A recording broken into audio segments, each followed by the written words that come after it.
우리 장관님, 네. 수고가 많습니다. 예. 우리나라의 그 직접장애인이 지금 현재 몇 명인 줄 알고 계시죠? 예, 알고 있습니다. 작년도에 몇 명입니까? 지난해 복지부 자료에 따르면은 16만 7,479명으로 나와 있습니다. 그 다음에 2007년도 14만에서 2010년도 16만, 2011년도에 17만으로 매년 증가하고 있습니다. 우리 직접장애인이 매년 증가하는 이유가 뭐라고 생각하십니까? 글쎄요, 여러 가지, 원인에 의해서 발생이 되는 것 같고요. 예, 딱 집어서 제가 뭐가 원인이다 이렇게 말씀드리긴 어려울 것 같습니다. 예.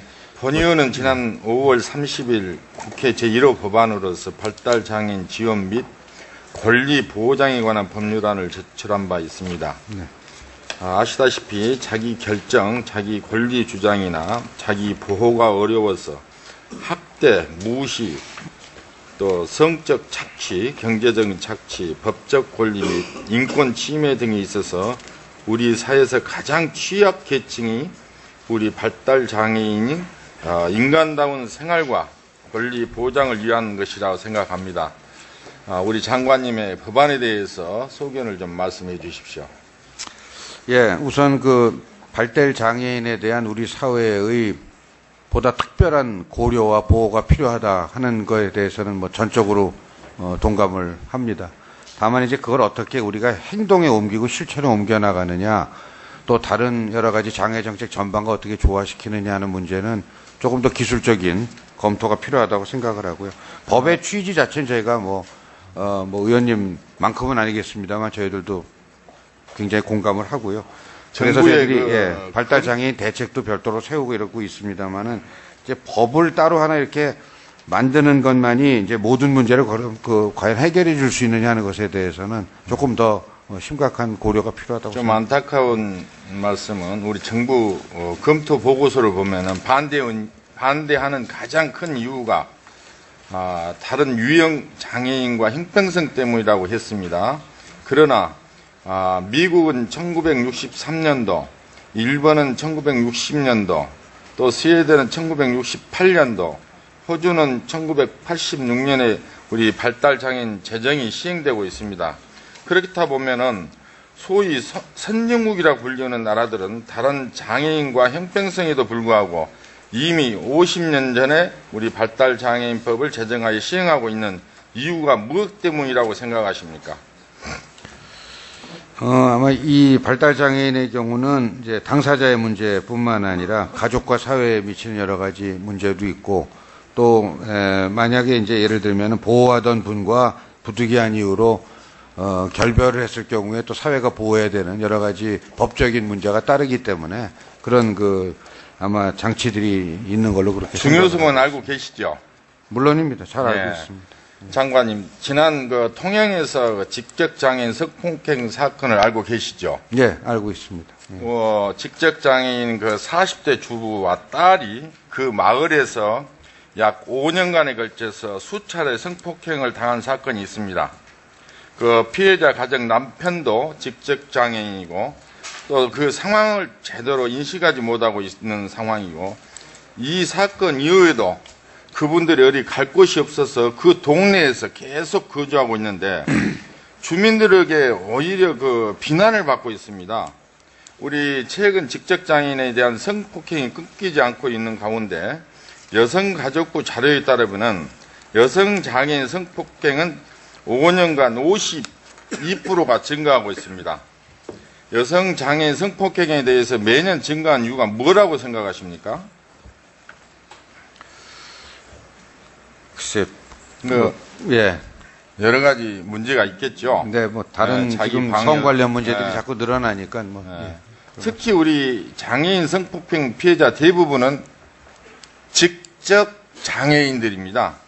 우리 직접 장애인 여성들은 성폭력에 대한 인지 능력과 대치 능력 또 다른 장애 유형보다는 현저히 떨어지기 때문에 법정에서도 가해자 대부분이 무죄 판결을 받거나 솜방망이의 처벌에 그치고 있습니다.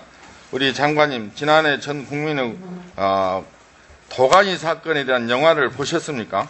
예, 봤습니다. 예. 그에 대한 정부 대책이 1년이 지났는데 조치 결과를 알고 있습니까? 예, 저희들 뭐 여러 가지 그 당시에 도가니 사건 이후에 저희가 했던 일들에 하겠다고 했던 일들 뭐 차례차례 저희들이 이행이 되고 있습니다. 뭐 시설에 대한 점검이라든가 보안 조치를 또 관련 법규의 재개정 이런 것들이 이루어지고 있는 것으로 그렇게 알고 있습니다. 특수기관으로 활용되고 예정인 인허학교 현재 소송으로서 청산 절차가 중단되고 있습니다. 또 성폭행 혐의가 드러난 행정실장이 무죄를 주장하며 아직도 재판을 받고 있습니다.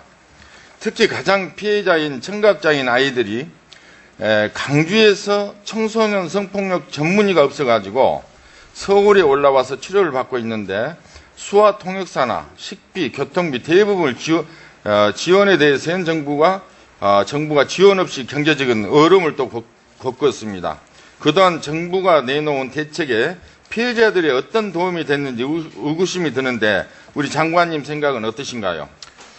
예, 지금 뭐 관련된 법적 절차 진행되는 거는 사법적인 절차에 따라서 진행이 될 거라고 생각을 하고요. 제가 이 치료받는 학생들에 대한 그 수화 통역사 지원 문제 등 이건 제가 미처 파악을 못하고 있었습니다. 제가 한번 상황을 알아보고 정부에서 도울 일이 있으면 돕도록 당시에 우리 보건복지부에서 내놓은 대책을 보면은 올해 우리 장애 인식 개선을 위해서 공익 광고 제작을 해서 방송을 하겠다고 했는데 제작을 해서 방영을 하고 있습니까? 아직 광고 제작은 안 된 것 같습니다. 예, 저희들 그거 하겠습니다.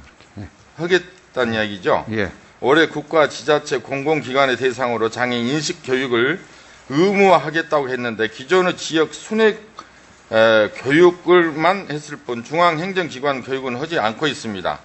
하겠다고 발표를 해놨는데 아는 것은 우리 국민, 특히 우리 장애인들에 대한 명백한 직무유기라고 봅니다. 또 도가니 사건은 아직 끝나지가 않았다고 생각합니다. 현재도 진행되고 있는 제2, 제3의 도가니 사건이 있을 거로 생각합니다. 이에 대한 정부 지적장애 성폭 문제가 방치되고 있기 때문 아닙니까? 우리 장관께서는 인권 사각지대에 있는 직접 장애인들을 위한 특수 대책이 필요하다고 보는데 어떻게 생각하십니까? 이 대책은 검토해서 서면으로 보고해 주시길 부탁을 드리겠습니다. 네. 제가 지난 결산 국회 때 장애인 시설 기능 보강 사업의 실행률이 저조하다는 것을 지적한 바 있습니다. 기억하시죠? 네.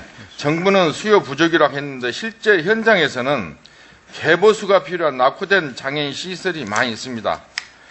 우리 화면을 보시면은 생활시설 중 중증 장애인 시설입니다.